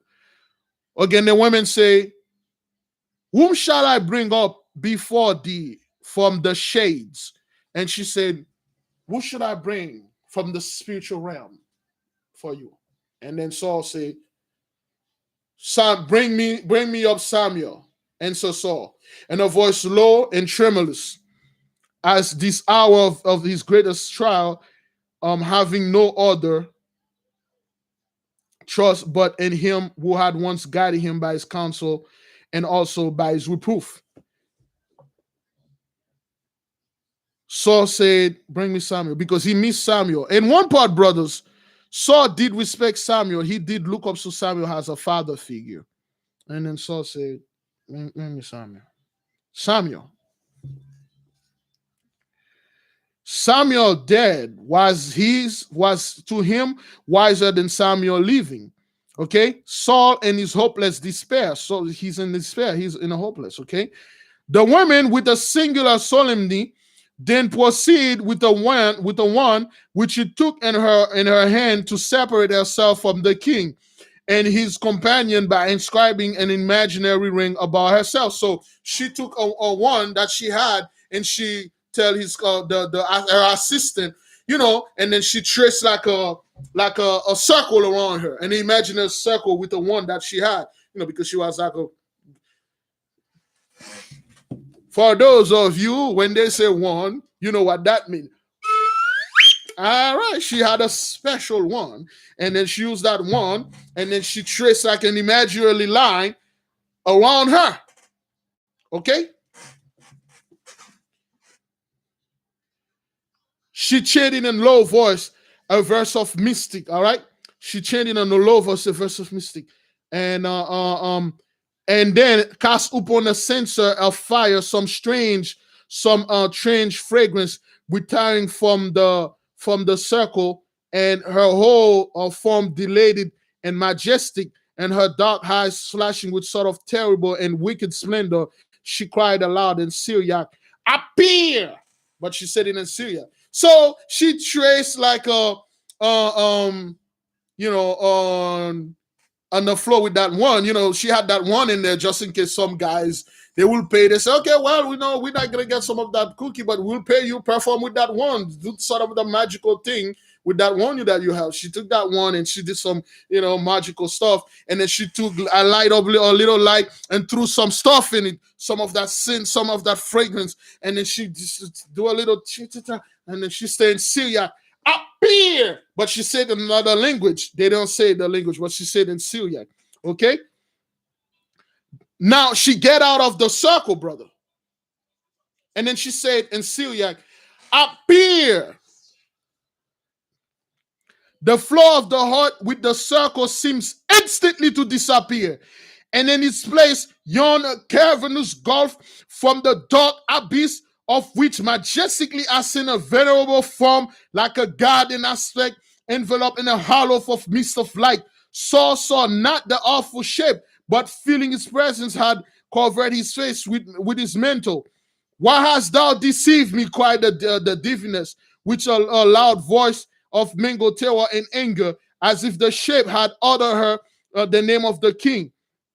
For thou art Saul, fear not for thyself, said Saul. What dost thou see? So this woman, brother, she went and she formed a circle. She did a little dance and stuff. And then she said in her own language, appear. The moment she saw that, and then the floor collapsed, boom. And then so a big light coming out, and then somebody pop up in there, and then look at them. A big light, somebody came up, and then look at them. That person says, Saul. And then Saul black his face, and then the woman shouted, what? What the hell? You tricked me. Why did you trick me? Why is this? What, you are Saul? Saul said, shut the hell up, woman. Nothing's gonna happen to you. What the hell? What? Saul not looking. Saul black his eyes. Shut the hell up, hey, witch. What the hell? Who is this? Who is this over him? So like, who is this? And Doeg look at the Doeg like, Doeg running and hiding in the corner. Doeg start crying. Doeg start crying, yelling nonstop. Start yelling. The woman is crying. Everybody's yelling. And then Samuel is standing over there watching him. Samuel said, are you out of your freaking mind? Saul, why did you brought me here? I was with my fathers resting. I saw Moses and stuff. Samuel, Saul is yelling. The woman is yelling. Doeg sitting on the corner sweating. You can see the sweat come out. Doeg. Doeg was fighting things. Saul like, what the hell is this? What did you do, women? The woman said, you told me to bring him. Who is this? Samuel says, Saul, what's going on? Why'd you brought me here for? And then Samuel just said, no, I'm sorry, Samuel, I'm sorry. Good God, the light is bright. And then he said, what do you want? So I said, okay. I'm about to go in a battle. Doeg still in the corner. So I said, shut the hell up and let me talk. Look, listen, we're about to go in a battle with the Philistine, and then something happened. All the high priests, they kind of like die. We don't know what happened to them. So we brought you back so you can tell us what happened. Samuel said, do you really want to know what happened? Doeg still in the corner sweating. Saul could not even hear that Samuel. So Saul getting closer. He's like, this is Samuel. What's going to happen? Samuel said, because you brought me here, because you break the law, you're going to go to war with the Philistine. You're going to lose. Not only you're going to die, 2 of your sons going to die with you. You know, Saul has 3 sons. He said, 2 of the sons going to die with you. And then Samuel look at the woman, and the woman start crying. Please don't hurt me. Please don't hurt me. Doeg still in the corner crying, yelling. What? Saul was like, shut the hell up, Samuel. Wait. What do you mean I'm going to die? I'm going to die, my son. Samuel said, I am going to die. And then he looked at the woman and said, send me away, woman. The woman said, okay, go. And then the place opened and boom, closed. And then the whole place becomes silent. And the woman turned around. He looked at Saul. Doeg still in the corner. And then Saul looked at the woman. Saul fell on the floor. Now, not only the woman find out this dude was Saul, not only that, Saul is dead in his house, in her house. And she was like, what the hell? They're going to kill me. Oh my God. What I'm going to do? And she running around, Saul like on the ground. Doeg still in the corner, yelling. And then they try to calm Doeg down. Doeg he's still in the trance of yelling like a Saul passed out. Saul fall asleep. And the woman like, oh. She checks Saul pressure. There's no pulse. And she called one of our sisters. She said, okay, oh my God, what I'm gonna do?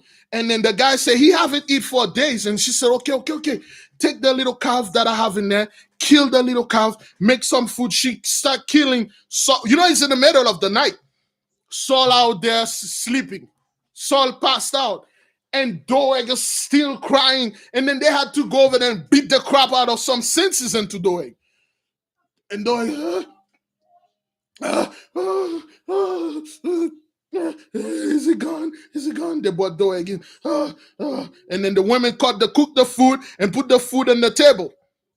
And then 2 hours later, Saul wake up. Saul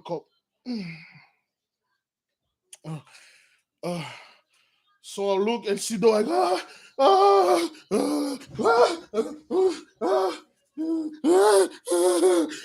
And then he see the other dude and saw the woman. The woman said, my Lord, are you all right? Saul look at them brothers. Saul smile. Just say, I'm fine. I'm doing all right. Oh man, I feel so great. I feel good. What do we have here? And Saul take a piece of meat, a piece of bread, he start eating. Like nothing happened. And then Doeg look at him, the other dude look at him. And then the women look at him and say, Saul, what happened?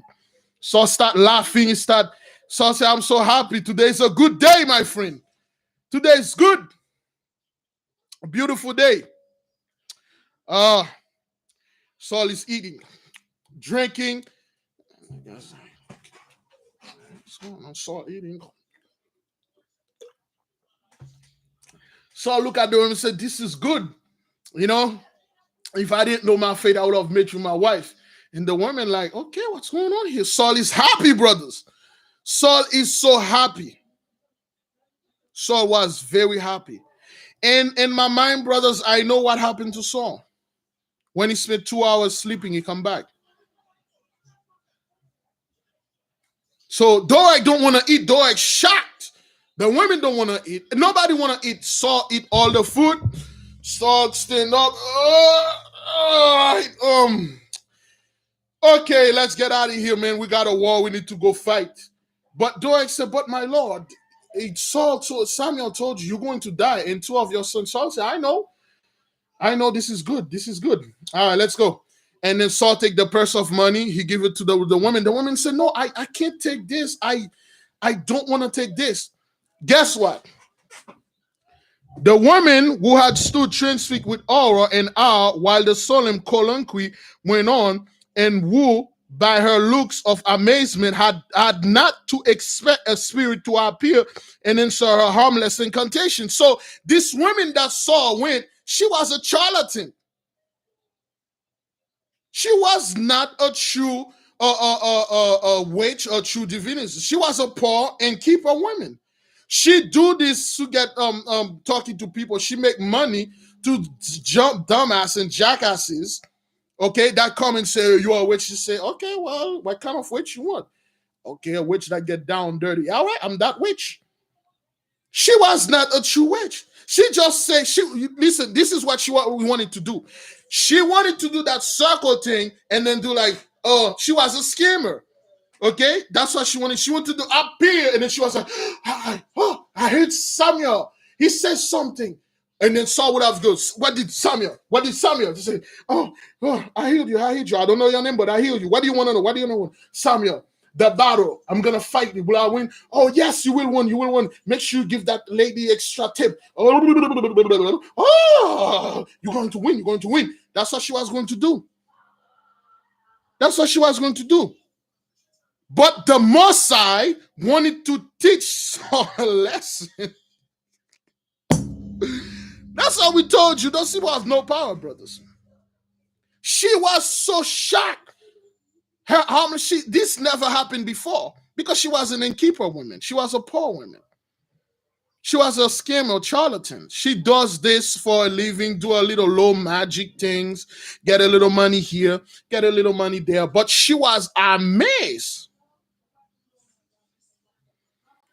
She freaked out. That's why she was yelling. Doeg used to come see this woman. Doeg do little stuff, and this woman, Doeg come see her for multiple stuff, All right. So Doeg, when Doeg saw that, that's why Doeg flipped out because he never saw anything like that. This woman did not know what the hell happened. It was real in front of her. Okay, she had heard a scene while Doeg the Edomite fell experience on the awful shape of the abyss, fled from the house and speechless, or even the poor dumb brute tied to the corner. Okay, even the poor dumb brute tied to the corner of the room tremble all over in the most extraordinary. Okay, so okay, let me see where we. He had hidden nothing. Okay, pardon thy handmaid, my lord, say the women, I but obey thy voice. Yeah, so she apologized. She said, "Forgive me, Saul. I was not. I'm just obey your handmaid. Just obey you. I'm so sorry. I didn't know things like that was going to happen. It's not my fault. If I knew this, I would have never done anything like that to you. I'm so sorry." Saul touched her. Saul laughed. So I said, "Thank you, sister. You did good. You did good." She saw say, "Okay, here the money." She's like, "No, I can take it. This is not what I do for a living. I don't know anything. I was doing this because of the little money that I was making. Once I heard you guys got a pot of gold, and then I used to do business with Doeg, and I just wanted to do this for the money. I thought you guys were going to get some of that, muffin and cookies and stuff, but." You turn out, I thought you guys were dumb. I was going to play you, take the bag of the money, and then that's it. And then Saul see the virtue in the women, and then she didn't want the money. She didn't want the money. So Saul took the purse of the money. Okay, Saul ate, and then Saul ate and stuff. Okay. Okay, so and then Saul eat stuff like that. Brothers, Saul get out in the middle of the night though. 2 hours he spent. Okay, Saul embraced the woman. He told her, "Thank you. You brought me peace." And then he took Doeg and the Abner bearer. He left. And then Saul was like walking. He was singing. Saul was happy. And Doeg was like, your Majesty, you going to die and stuff. Saul said, "Yeah, I know. That's good, man." And then Saul was thinking. He went back into the camp where it was at night. It was still night. It was still early in the morning. Saul get inside of his tent. He looked at Jonathan. Jonathan was sleeping. And then he looked at Jonathan and he said, "Alas, my poor boy." He looked at those three of his sons sleeping.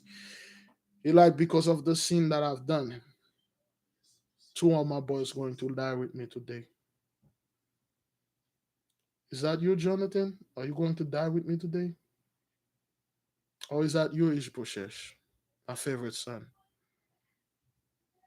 How did I get here? But at least I know I'm going to be free. Thank you, Mosiah, for freeing me. Thank you for granting me this death. Thank you for giving me the opportunity for paying for my sin. I'm finally going to be free. Thank you. Thank you. And then Saul started crying. He was happy, man. Saul was happy that he was going to die. And then he was more happy that the Mosai said he is going to kill 2 of his sons. He had 3 sons. Was happy that his bloodline was going to keep moving. And he said, "Thank you, Mosai, for allowing my bloodline to go in." And then he looked at the 2 sons. And then in the morning he woke up, he asked them which one of them that's going to go to war with him. Jonathan said, "I will go." And then he smiled. He said, "Thank you, my son, Jonathan. Today is going to be a glory day."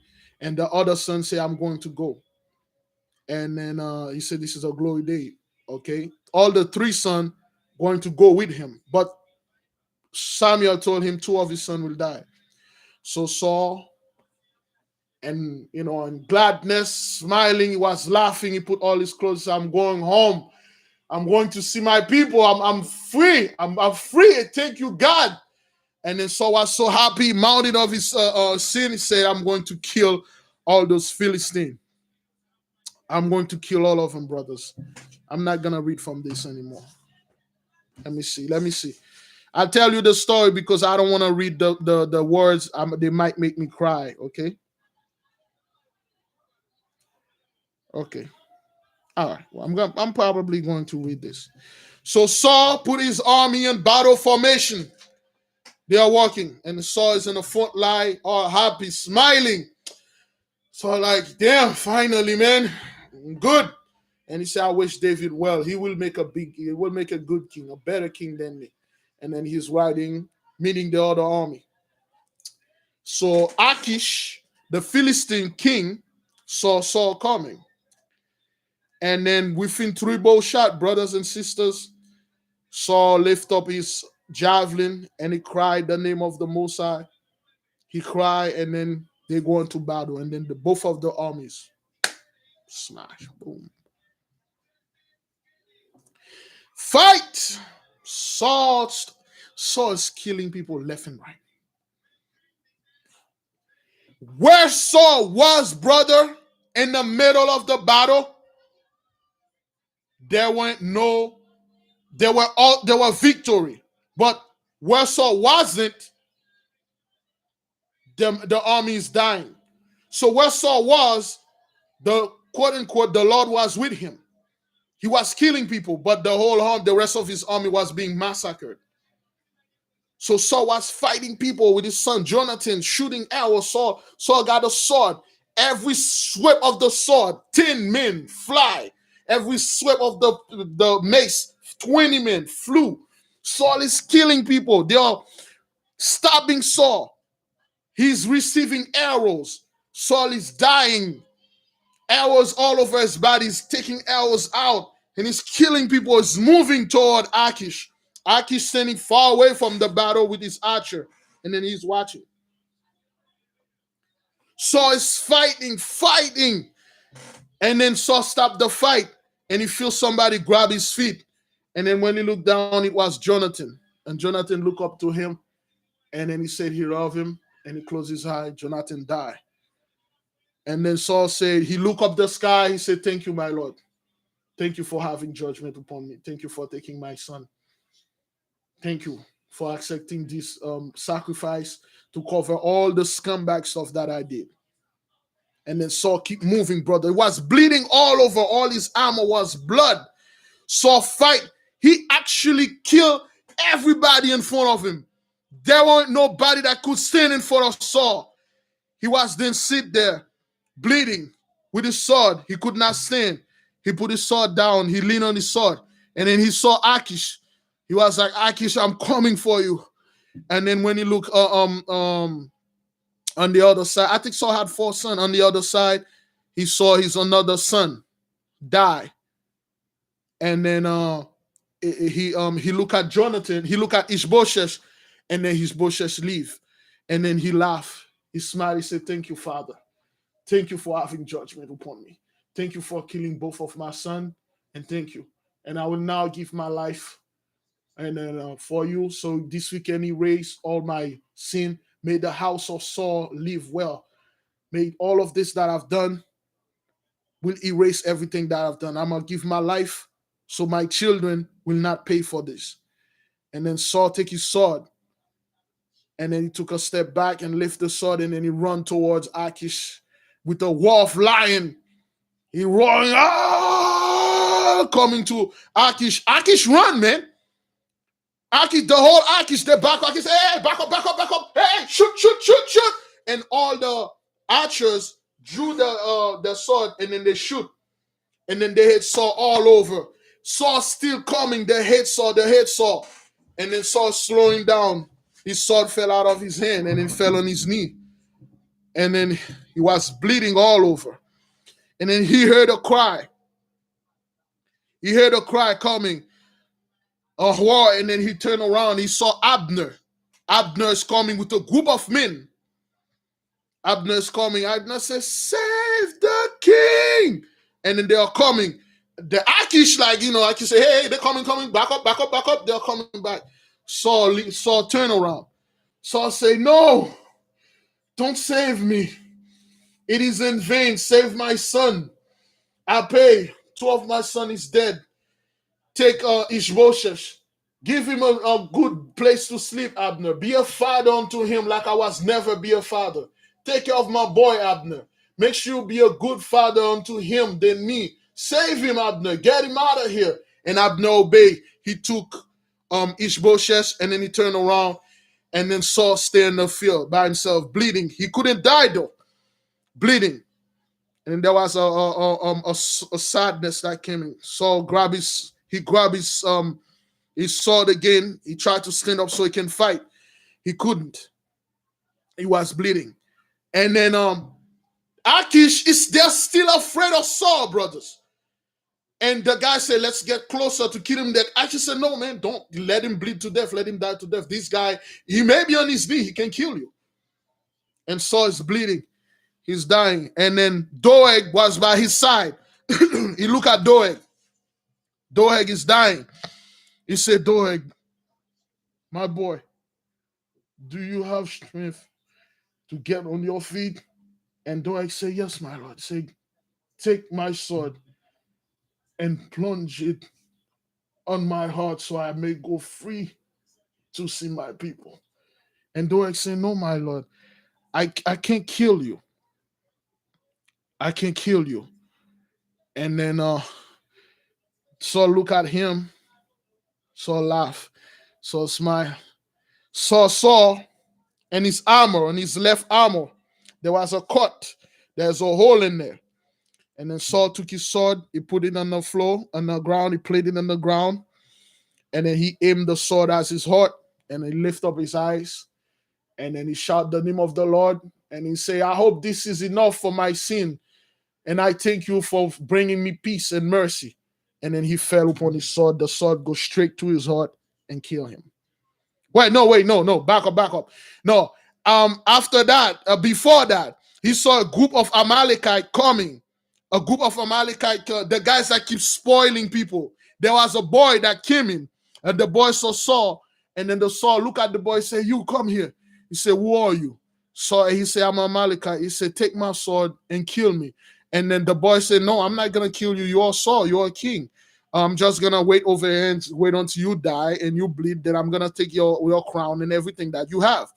And then Saul take the sword. He said the thing, and then put the sword in his heart, and then he died. Saul died face down with the sword piercing his back. Doeg and Saul died. And then Achish retreat. Well, Achish didn't retreat. He beat the whole army. He take 2/3 of the city. Now, brothers, when Saul died, and David was in the city of Ziklag, he didn't know what happened. So David run back. He was trying to figure out what happened. He run back. So he like, "What happened? How did the battle went? What's going on?" They say, "We don't know anything yet. We don't know what happened." And then they saw a dude crying coming, yelling. And then the dude had dirt on his head. He was all teared up. And then the guy came in, and then he's like, "Oh, I'm a soul survivor," and stuff. And then David said, "What's going on? What happened? How went the matter? What happened? What did it happen?" And then the dude said, "Well, I was in Saul army, and Saul and Jonathan is dead." David go, "Oh my, Saul and Jonathan is dead? How do you know this?" He said, "Well, because I saw Jonathan die, and I saw Saul, and then he called me. He said, 'Who am I?' I told him I'm an Amalekite, and then he said that, okay, take his sword and kill him, because he didn't want the Philistine to take him, to make to him sport, to put his eyes out and do to him like they did to Samson. So I took Saul's sword and I cut off his head and I killed him, and I brought to you his crown and his bracelet." And then David took the crown. He looked at the crown. He looked at the bracelet. That was Saul. And David start crying, man. The whole people start crying. And then the dude, the Amalekite, was like, yeah, that's what happened. And then David turned around and said, how could you do this? And then he said, well, that's he begged me. And David back up, David called, Uriah, come here. And Uriah came in. And he said, this guy put his hand upon the anointed of the Lord. Man, you killed the anointed of the Lord. Don't you know he's anointed by the Father? Why did you kill him? And then he said, Uriah, finish him. And Uriah pulled up the sword and cut off that dude's head and killed him. This dude, brothers and sisters, this Amalekite that went to Saul and asked Saul, and when Saul asked him to kill him, he said he made fun of Saul. He said, nah, nigga, I'm going to sit there. I'm going to wait until you bleed to death and die. And then took Saul's stuff. This Amalekite was Doeg's son. This Amalekite was Doeg, the armor bearer's son. Before he went to battle, he called his son. He said, listen, the witch, whatever, told us, Samuel said, we're going to lose the battle. When we lost the battle, make sure you be somewhere on Saul, okay? Take his helmet and then go to David. Tell David, you killed Saul, so he will reward you a lot of money. And then he said, yes, daddy, I'll do that. He had this son with an Amalekite woman. So this son was Doeg's son. So he was following the battle, make sure everything happened, and make sure when Saul wanted to die, and then read to Saul, stole Saul's crown, take the bracelet, and then go lie to David, because he knew David was Saul's enemy. He went to tell the David that he killed Saul, so he thought David would have the yes. Woo! This guy killed Saul. He thought David was going to take him and raise him up and make him a captain of 10,000 and stuff. David had him killed instead because he lied. David thought he was telling the truth. And the Bible, brothers, that's what he's read. He said that this guy, he played himself. And then, give me a second. And then David ended up killing him because he touched the anointed of Saul. The most I saw you from those people, knowing brothers and sisters, they are horrible and terrible people. Liars. From the birth, liars. They lie. Use everything they can do to lie. That was Doeg's son. He plotted with him. He said, if anything happened, their plan always backfired. Now the whole army of Achish take over the whole land, brothers. They took over the whole land. They kicked the Israelites out. And then David sent, they get Saul's body, they burn it. And then that's where the story stopped in the letter. Yeah. Everybody all right now? Everybody good? All right. Everybody got the story right? Everybody understand that woman that saw Saul, she was a Phoenician, Italian. She was a beautiful, black woman, and she was not a true a witch or something, okay? She didn't have any familiar spirit. She was an innkeeper of poor women. She did both, all right? She was entertaining certain men, and she was doing so. She was a very humble woman, all right? She didn't want to get into trouble, but Saul made her get in trouble. The Most High wanted to teach Saul, all right? That is why, brothers, you have to read those books. Then again, brothers and sisters, okay? Discernment. All right. I don't want people to start fighting, say, okay, that's not what happened and stuff. There are much more stuff in there, brothers. Okay. So if the Most High allow it tomorrow, we already finished with the whole bottom. Let me see. We got this side to finish. Hopefully, another week we should be done with this book. I hope everybody enjoyed themselves. I hope everybody understand this. Now, from the same author, brothers, for those of you, okay, we need this book, brothers, from the same author. We got 2 more books. We might be able to go into them, but I don't know. I don't need to go into them, brothers, but you can. This one is The Prince of the House of David, all right? This is like a continuity, I believe, of this, all right? These are the story of YAHAWAH and things like that. Those books are hundreds of years old, okay? So if you can get this, go get it. I don't know yet. I don't want to make any promise, brothers, okay? Once we finish with this book, I'm going to take a week off to work in certain things the Most High have me doing, brothers. Okay, forgive me if I haven't uploaded any other videos about the Esau's trouble and the Gentiles tribulation. I've been studying a lot. I got a lot of things, brother, the Most High have me doing. Okay, I'm trying to lose some weight. I'm trying to do this. I'm trying to do that. Too much, brothers. Too much. Too much. Yeah. All praises to the Most High, brothers and sisters. The Most High is grand. Understand this. The Most High don't do things by random. He doesn't do things by random, brothers and sisters. The Pirate of the Gulf. I'm not quite sure. What is that about? Is it about the Bible? Because I check it, but I don't know what it is about. Yes, we're on day 26. We're on day 26. We started in January 31st. We started in January 31st, okay? All right, brothers and sisters. Yeah, no, instead of me losing weight, I gain weight because at night I hate a hell of a lot more because I'm studying and then, stuff like that. Brothers, understand this. The Most High is grand. You're not supposed to understand his mind. If the Most High explained to you what happened in the past, what truly happened, brothers and sisters, you would not know what happened, what's going on. Okay, there's a lot of things those folks take out of our books, brothers. They take a lot of things, they put a bunch of things. Now you understand, you got much more clarity on things that happen. Why certain things happen, brothers. Why certain things happen. Why Saul was a scumbag. Saul turned out a scumbag, a narcissist because of the people. They turn out to be a narcissist. Saul turned out to be a narcissist, brothers, because the Most High chose Saul in his anger. The Most High was angry because when the judges were ruling, Samuel was ruling. There was a 50 years period of peace. The people did not like the Pacific way. The 70 elders were ruling with peace, so they wanted a king. They went and complained to Samuel. They complained.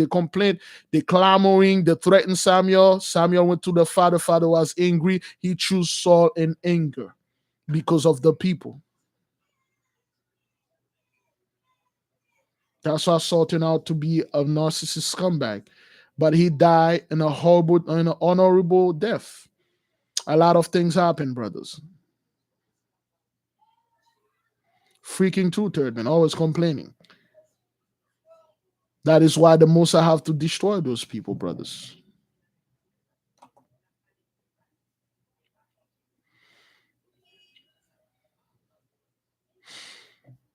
All right. Everybody understand that?